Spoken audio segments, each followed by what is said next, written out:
সালামু আলাইকুম ওয়া রাহমাতুল্লাহি ওয়া বারাকাতুহু।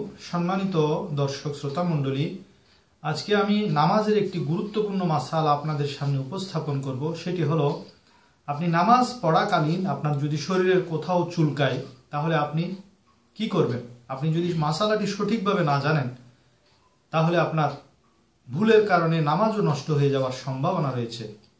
প্রথমটি হলো, আপনি বিনা কারণে নামাজ অবস্থায় যদি চুলকান তাহলে মাকরুহ হবে।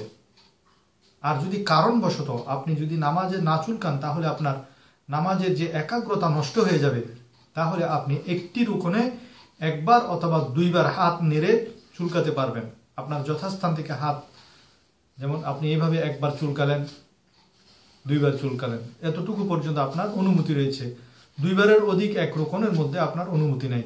আর রোকন হলো নামাজের ফরজকে রোকন বলা হয়। এই যে আপনি দাঁড়ানো অবস্থায় নামাজের কেরাত যে পড়ছেন, এটা একটা নামাজের ফরজ।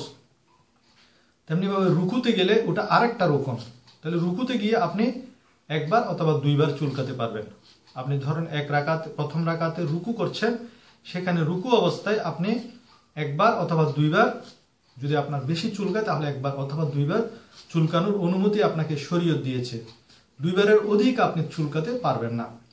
এক রোকনে একবার অথবা দুইবার চুলকানোর অনুমতি আছে, এক রোকনে দুইবারের অধিক চুলকানোর অনুমতি নেই। আর রোকন বলা হয় নামাজের ফরজ সমূহকে। যেমন নামাজে দাঁড়ানো একটা ফরজ, রুকু একটা ফরজ, সিজদা করা আরেকটা ফরজ। এই ফরজ সমূহের মধ্যে এক একটি ফরজে আপনি একবার অথবা দুইবার আপনার প্রয়োজন বশত চুলকাতে পারবেন।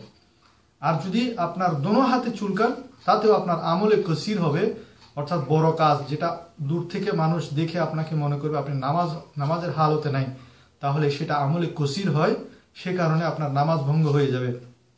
যেমন ধরুন, আপনি নামাজে দাঁড়িয়েছেন, এখন আপনি দোনো হাতে চুলকাচ্ছেন, এভাবে দোনো হাতে চুলকাচ্ছেন, তখন দূর থেকে একজন মানুষ দেখে মনে করবে এই লোকটি নামাজের হালতে নাই। সেটাকে বলা হয় আমলে কসির। এই আমলে কসিরের কারণে আপনার নামাজ ভঙ্গ হয়ে যাবে।